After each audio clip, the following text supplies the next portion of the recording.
Dad, perfect events. My elder son, who worked for the FBI, called at midnight. Dad, lock everything now, kill all the lights and get to the basement. Do not tell your son-in-law. Michael, you're terrifying me. Just do it. I obeyed. My name is Harold Patterson. I'm 59 years old, living in Seattle's Bellevue neighborhood. Spent 35 years as a Boeing engineer before hanging up my badge last year. Always thought the worst dangers were in faulty aircraft designs. Turns out the real danger starts in your own home. Hiding in my garage workshop through the small window, I saw something that froze my blood. 3 cars rolled up my street, headlights off, moving like sharks through dark water. Men emerged, dressed in black, heading straight for my front door. And my son-in-law, Tony, opened it before they knocked. Let me back up. My daughter, Linda, is 33 years old, used to be my little princess who'd help me work on classic cars every weekend. We'd spend hours in the garage, her handing me wrenches, asking questions about engines. That was before Anthony Reynolds walked into her life 3 years ago. Charming guy, I'll give him that. Real estate investment consultant, he said. Smooth talker, the kind who could sell you a broken-down Chevy and make you think you got a Ferrari.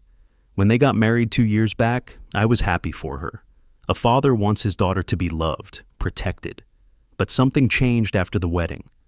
Linda's laugh became quieter, her visits became shorter, and her eyes stopped meeting mine the same way. Then came the proposal last February. Dad, we want to move in with you, Linda said over coffee at my kitchen table. Just temporarily. Tony's between projects and our lease is ending. Plus, you're getting older. We could help around the house. I should have said no. Should have trusted my gut. The same instinct that kept me alive working on complex aircraft systems for 35 years. Instead, I said yes because she was my daughter, and I wanted to believe she still cared. That was my first mistake. Tony moved in like he owned the place. First week he installed security cameras. For your safety, Harold, he said with that practiced smile. You're living alone in a big house. Can't be too careful these days. Then came the financial help. He suggested consolidating my accounts, streamlining my bills. I work with money every day, Harold. Let me take this burden off your shoulders. My friends started calling less. When they did, Tony was always there hovering. Harold's resting, he'd say, taking the phone from my hand. He'll call you back. I never did. Eventually, they stopped trying. The cameras multiplied. Living room, hallways, kitchen. Just upgrading the system, Tony explained. But I noticed something odd. None in their bedroom, none in the basement garage where I kept my car restoration workshop. Linda went along with everything. Dad, you need to take it easy, she'd say whenever I questioned anything. You're not as young as you used to be. Let us help. My son Michael, the one who actually gave a damn, tried reaching out. Michael's 36, works for the FBI in their financial crimes division. Smart kid, always was. He called one evening in January, wanted to visit. Tony answered my phone. Michael? Oh, Harold's sleeping early these days. Doctor's orders. I'll have him call you back. I wasn't sleeping. I was sitting 10 feet away watching Tony lie to my son through those perfect white teeth. After Tony hung up, I asked, why didn't you let me talk to Michael? You need your rest, Harold. Michael works crazy hours anyway. He'd just worry you with work stress. He's my son, and you have enough stress managing your health? Linda chimed in from the doorway. Tony's right. You don't need Michael's FBI drama in your life. That's when I started noticing the pattern. They weren't helping me. They were isolating me. Every decision went through them. Every phone call filtered through Tony's control. My own house became a prison with invisible bars. I'm not a fool. 35 years debugging complex engineering problems teaches you to spot patterns, to see what doesn't fit. And none of this fit. But I played along, acted the grateful father, the doddering old man who needed protection. Because if there's one thing working on aircraft systems taught me, it's patience. You don't rush into a complex problem blind. You assess, you plan, then you act. The night everything changed was Valentine's Day, February 14th. The clock on my nightstand read 12:17 a.m. when my phone buzzed. Tony and Linda were asleep, or so I thought. I grabbed it quickly, saw Michael's name on the screen. Hello, I whispered. Dad, listen carefully. Michael's voice was tight, urgent. Not the tone of a casual late-night chat. Right now, lock all your doors and windows. Turn off every light in the house. Then go to the basement, your workshop. Don't come out, and Dad, whatever you do, don't tell Tony I called. My heart hammered. Michael, you're scaring. Me. Just do it. Please trust me. The line went dead. I sat there in the darkness, phone clutched in my shaking hand. Michael wouldn't call at midnight to play games. Something was wrong. Something was very wrong. I slipped out of bed, moved through my house like a ghost. Every instinct screamed at me to turn on lights, to check on Linda and Tony. But I trusted Michael. After months of isolation, of manipulation, of controlled captivity, my son's voice was the only thing that felt true. I checked the front door. Locked. Back door. Locked. Windows secure. Then I killed the lights one by one until my home sat in complete darkness. Through Linda's bedroom door, I heard nothing. Either they were deep asleep or they were lying there listening. The basement stairs creaked under my weight. I froze with each sound, waited, then continued down. My garage workshop sat in the far corner, surrounded by my collection of classic car parts and restoration projects. A 1967 Mustang I'd been working on for 2 years dominated the space. The ticking of my wall clock filled the silence like a steady heartbeat. I sat in my work chair, surrounded by tools and the smell of motor oil. The small ground-level window offered a narrow view of my driveway, my front walk. Whatever Michael was worried about, I'd see it coming. The minutes crawled. My watch showed 12:43 a.m., then 1 a.m. Nothing. At 1:15 a.m., I heard it. Footsteps above me, Tony's voice, muffled through the floor. He was on the phone. Yeah, he's asleep. Everything's quiet. Nobody's going to interrupt us. A pause. Come on over. Give it 30 minutes. Park down the street. Lights off. My blood turned to ice. I pressed myself against the cold concrete wall, barely breathing. Above, Tony's footsteps moved through the house. I heard him pause outside my bedroom door, checking on me, making sure the old man was still tucked away like a good little prisoner. The workshop window sat just above ground level, offering a narrow slice of the outside world. I positioned myself in the darkest corner where I could see out but remain invisible. My heart pounded so hard, I thought Tony might hear it through the floorboards. I used to sit in this exact spot with Linda when she was 8 years old. She'd perch on my workbench, legs swinging, watching me rebuild carburetors. How do you know which part goes where, Daddy? She'd ask, eyes wide with wonder. Patience, princess, I'd tell her. Every piece has its place. You just have to pay attention, learn the patterns. She'd stay for hours asking questions, handing me tiny screws and gaskets. Sometimes she'd fall asleep on the old couch I kept down here, and I'd carry her upstairs, tucking her into bed. Those were good days. Days when my daughter loved me, not my bank account. The memory shattered when I saw them. 1:20 a.m. 2 cars rolled up my street, headlights off. They moved like sharks through dark water, smooth, silent, predatory. Both vehicles parked at my curb. 3 men emerged, dressed in dark clothing. No faces visible, no identifying features, just shadows moving with purpose. Tony opened my front door before they knocked. Through the narrow window, I watched them file into my home, the place where Dorothy and I had raised 2 children, where my wife had died peacefully in our bed 3 years ago, where every room held 4 decades of memories. I couldn't hear their conversation, but I could see shadows moving across the living room window. Then they disappeared from view, heading deeper into the house, toward my study, toward my safe, my hands clenched into fists. The safe. That's what this was about. But how did Tony know the combination? I'd never written it down. Never told anyone except Linda last year when she'd moved in. Dad, what if something happens to you? What if there's an emergency and we need important documents? So reasonable, so concerned, so convincing. I'd given her the combination. 6 numbers I'd used for 20 years. The month and day Dorothy and I got married, I'd handed my daughter the keys to everything, and she delivered them straight to this snake she'd married. The weight felt eternal, my legs cramped, my back ached, but I didn't move, couldn't move, because if they knew I was awake, if they suspected I'd seen anything, I didn't know what would happen. I thought about the other times I'd trusted the wrong people. In my 2nd year at Boeing, I'd signed off on a component design that my gut told me was flawed. 2 months later, it failed during testing.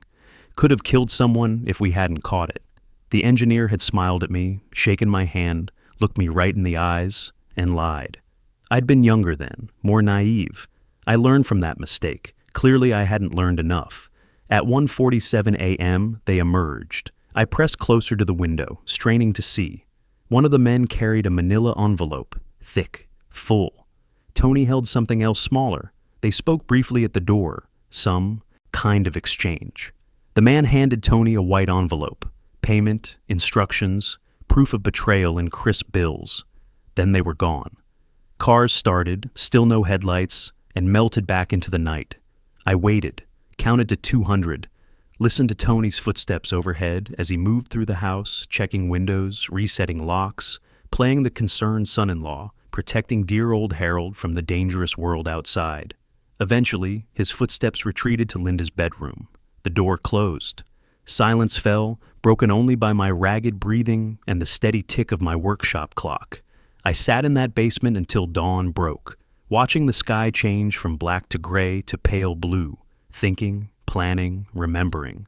Linda at 10 bringing me burnt pancakes on Father's Day, so proud of herself. Linda at 16 crying on this very couch after her first heartbreak, while I held her and promised everything would be okay. Linda at 25 at her mother's funeral, gripping my hand so tight I thought she'd break my fingers. When did that girl disappear? When did she transform into someone who'd betray her own father? Or had she always been capable of this, and I just refused to see it? The hardest truth hit me like a falling beam. Maybe she hadn't changed at all. Maybe I just loved her too much to notice what she really was. Around 6 a.m., I heard movement upstairs, normal morning sounds, water running, coffee brewing, the performance of normalcy resuming right on schedule. I climbed the basement stairs slowly, every joint protesting, made my way to my study. The safe sat behind a painting of Mount Rainier, Dorothy's favorite. My hands shook as I spun the combination. Inside, chaos. Documents scattered, obviously rifled through hastily, and the important ones gone. The deed to my house, my will, several financial documents, all the originals gone. Dad, you're up early. I nearly jumped out of my skin. Linda stood in the doorway, wearing her bathrobe, coffee mug in hand, concerned daughter face firmly in place. Couldn't sleep, I managed. Thought I'd check on some paperwork. At 6 a.m., she moved closer, and I instinctively closed the safe. Everything okay? Fine, just restless. You should get more rest. Tony's making breakfast. Come eat something. I followed her to the kitchen, playing my role, the doddering father, the man too old and confused to notice what was happening under his own roof. They chatted about their day ahead. Linda had appointments at the salon where she worked as a manager. Tony had client meetings, probably other people to rob blind. Normal, boring, domestic conversation, as if they hadn't just stolen everything from me while I cowered in my basement. I watched them. Really watched them. The way Tony's eyes flickered to Linda whenever I spoke. The way she touched his arm, a silent signal passing between them. They were a team. Not husband and wife, not family. A team of predators who'd selected their prey carefully. After, they left for the day. I grabbed my phone with trembling fingers, dialed Michael's number. He answered on the first ring. Dad, are you okay? I need to know what's happening, Michael, right now. He was quiet for a moment. You saw them, didn't you? Last night, 3 men. They took documents from your safe. Tony let them in. Michael, what is going on? My son exhaled slowly. Dad, the FBI is investigating a document forgery ring. Real estate fraud, fake deeds, stolen identities, millions of dollars. And Tony's name is all over our investigation. The room spun. I sat down hard. Last night, we got intelligence that he was meeting with suspects. I couldn't get a warrant in time, couldn't officially intervene because you're my father, but I couldn't let you walk into danger blind. So you warned me. I warned you. And Dad, you need to be very careful now. Gather evidence, but don't let them know you suspect anything. Can you do that? Could I? I was 59 years old, tired, betrayed by my own daughter, robbed in my own home. But I was also a man who'd spent 35 years solving complex problems that could kill people if I got them wrong. Yeah, I said finally. Yeah, I can do that. The next morning, I became a different man. I started watching them. Really watching. Tony left around 9 a.m., meeting with clients, he announced. The moment his car turned the corner, I was up. I had maybe 10 minutes while Linda showered. Their bedroom looked normal at first glance, but I had analyzed enough system failures to know that people hide things in predictable places. Behind a stack of Tony's dress shirts, tucked into a shoebox, I found documents, copies of bank statements, not mine, someone else's. 3 different people, actually, all with significant balances, all with notes in Tony's handwriting. Good candidate, easy mark. I photographed everything with my phone, hands steady despite my racing heart. Put it all back exactly as I'd found it. Over the next week, I cataloged everything. Tony's patterns were predictable once you knew what to look for. Every Wednesday, he'd spend 2 hours in my study with the door closed, making phone calls. Every Friday, he'd take out the trash personally, never let me do it, controlling even the garbage. So I started getting up before dawn on Fridays, checking the trash before he took it out. That's how I found the document that changed everything. It was crumpled at the bottom, coffee grounds staining one corner, a legal petition. I smoothed it out on my workbench, reading by the light of my desk lamp. Petition for determination of incapacity and appointment of guardian. My name was on it. Harold Patterson, age 59. The petition claimed I was suffering from dementia, unable to manage my own affairs, a danger to myself. It requested that Anthony Reynolds and Linda Patterson Reynolds be appointed as my legal guardians with full control over my finances, property, and medical decisions. I read it 3 times. Each time my anger burned hotter. The document was dated but not yet filed, a draft. They were still perfecting their theft, making sure every detail was right before they sprung the trap. I thought about confronting them, throwing the petition in their faces, demanding answers. But that's not how you win wars. You don't attack when your enemy expects it. You wait, you plan, you strike when they're confident they've already won. I pulled out my phone and searched for family law attorneys in Seattle. Found one with excellent reviews, Margaret Foster, specializing in elder rights and guardianship abuse. Her website showed a stern-faced woman in her 50s with the kind of eyes that said she'd seen every scam in the book. I called her office, left a message. My name is Harold Patterson. I need to discuss a guardianship petition that's being filed against me. It's fraudulent. Please call back. That night, Tony and Linda sat in the living room talking in low voices. I stayed in my bedroom, door cracked open an inch. Their voices carried. How much longer? Linda asked. Another month or 2, Tony replied. I've got Morrison lined up. He'll do the evaluation, sign off that Harold's incompetent. Then we file. And the documents you gave those guys? That's separate income. $25,000 once they create the forgeries. Nice bonus. Linda actually laughed. Dad has no idea. He's too trusting, too old, thinks we're taking care of him. My hands clenched the bed frame. Too trusting, too old. 35 years of my life dismissed with 2 phrases. The next day, Margaret Foster called back. Mr. Patterson, I got your message. Can you come to my office this afternoon? Her office occupied the 12th floor of a downtown Seattle high-rise. Through the windows, you could see Elliott Bay spread out like a map. She listened to my story without interrupting. Mr. Patterson, you're in a serious situation. But you're also lucky. You found out before they filed. Most people don't realize what's happening until they're already in court. She pulled out a legal pad. Here's what we're going to do. First, you need an independent psychiatric evaluation. Someone they can't influence. I know a good doctor. He'll document that you're completely competent. Second, we change every lock in your house. New combination on your safe. They can't have access to anything. I thought about my garage workshop, about installing a small dash cam I'd bought for my Mustang, perfect for recording whoever came and went.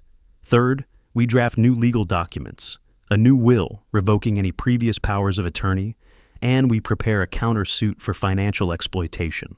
Over the next 2 weeks, I gathered everything. The dash cam, hidden behind my workbench, captured Tony's meetings perfectly. Audio and video of him discussing the guardianship scheme, laughing about my ignorance, planning to steal everything I'd worked for. Dr. Richard Thompson's evaluation was thorough. 2 hours of tests, memory exercises, problem-solving tasks. When we finished, he leaned back in his chair. Mr. Patterson, there is absolutely nothing wrong with your cognitive function. Your memory is excellent. Your reasoning is sound. If someone's trying to have you declared incompetent, they're lying. Margaret Foster worked with surgical precision. New will, new locks, new safe combination, preliminary injunction preventing anyone from accessing my accounts without my in-person authorization. When they try something and get shut down, they'll realize what's happening, she explained. By then, it'll be too late. 3 weeks after Michael's midnight phone call, I was ready. They noticed the bank thing first. Linda came home furious. "Dad, there's something wrong with our account. The bank says they need you to come in person." "Must be a security thing," I said with a shrug. Identity theft is so common these days. I watched the frustration build. They couldn't access my money, couldn't control my medical care, couldn't understand what was happening. One evening I came home to find them arguing in hushed tones. They stopped when they saw me.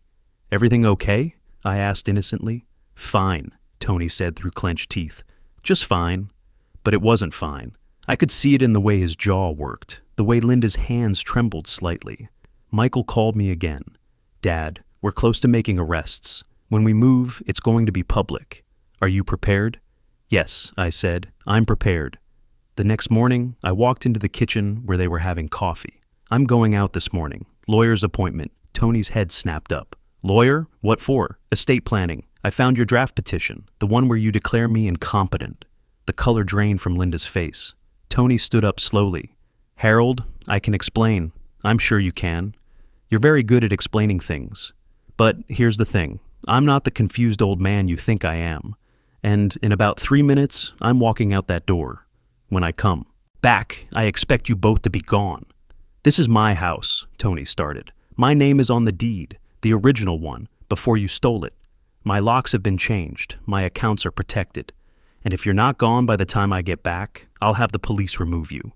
Linda's eyes filled with tears. "Daddy, please don't. You don't get to call me that anymore.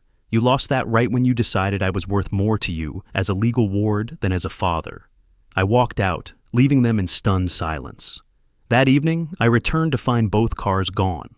The house was empty, silent. I walked through each room, testing the new locks. For the first time in months, I felt like I owned my own home again. 2 weeks later, they came for Tony at dawn. Michael called me from the courthouse. 10 years federal prison. Conspiracy, fraud, identity theft. Your $420,000 in savings and $850,000 house equity is protected. The civil lawsuit against Linda moved forward quickly. $45,000 judgment, payable over 8 years at $468 per month. Fair enough. The courtroom was almost empty for the final hearing. Just me, Margaret, Linda, and her lawyer. Tony was in federal custody. Mrs. Patterson Reynolds, Judge Morrison said, "Do you contest the plaintiff's claims?" Linda's lawyer started to speak, but Linda cut him off. "No, Your Honor. I don't contest it. It's all true." Her lawyer looked shocked. I felt something shift in my chest. Surprise, maybe. Or the faintest hint of respect. 6 months later, I received a postcard. No return address, but I recognized Linda's handwriting, working as hotel manager, in therapy, making payments, one day at a time. L. I put it on my refrigerator, not forgiveness exactly, but acknowledgement that she was trying. I finished restoring that 1967 Mustang, painted it Dorothy's favorite color, deep blue. Sometimes I drive it on weekends, windows down, remembering better times. My garage workshop is my sanctuary now. I've got 3 more classics lined up for restoration. Each one a project, a challenge, proof that broken things can be fixed if you have the patience and skill. Michael visits often, sometimes bringing his wife and kids. My grandchildren sit in the garage, watching me work, asking questions the way Linda once did. The cycle continuing, hopefully with better results. More postcards came over the following months. Brief updates, got a promotion, assistant manager now, paid this month's installment early. Therapist says I'm making progress. I didn't respond. Wasn't ready for that. But I kept the postcards, put them in a small box in my workshop, along with a photo of Linda from when she was 10, helping me fix a carburetor, smiling like she had no cares in the world. Maybe someday we'd talk again, maybe not. Time would tell. I'm 59 years old. I survived 35 years of complex engineering problems, a year of being manipulated and controlled, and months of legal battles. I lost my daughter, at least for now, but I kept my independence, my home, my dignity. Most importantly, I kept control of my own life. One evening, I finished rebuilding an engine for a 1955 Chevy pickup. I turned the key, and it roared to life perfectly. Every part in its proper place, every movement exact. Perfect order restored from chaos. That's what I'd done with my life. Taken it apart when it was broken, examined each piece, fixed what could be fixed, replaced what couldn't, and put it back together stronger than before. Some people might look at my life and see loss, a broken family, a daughter who betrayed me, years spent fighting just to keep what was mine. But I saw something different. I saw survival, resilience, proof that you're never too old to fight back, never too tired to defend yourself, never too weak to demand justice. Tony would spend the next 10 years in prison, learning what it meant to have your freedom stripped away. Linda would spend the next 8 years paying back what she tried to steal, learning the weight of consequences. And me, I'd spend however much time I had left doing what I'd always done, fixing broken things, keeping time, and moving forward. The garage clock chimed 7. Time for dinner. Time to keep living. Because in the end, that's the best revenge of all. Surviving, thriving, and refusing to let those who try to destroy you define who you become. I wound the clock, the same one that had kept perfect time through everything, and smiled. Time marches on, and so do I. Sometimes the people who claim to love you most are the ones willing to destroy you for their own gain. Trust your instincts. They're usually right about who's really on your side. Age isn't weakness, it's experience. And experience teaches you that the best revenge isn't getting even. It's getting your life back and keeping control of your own story.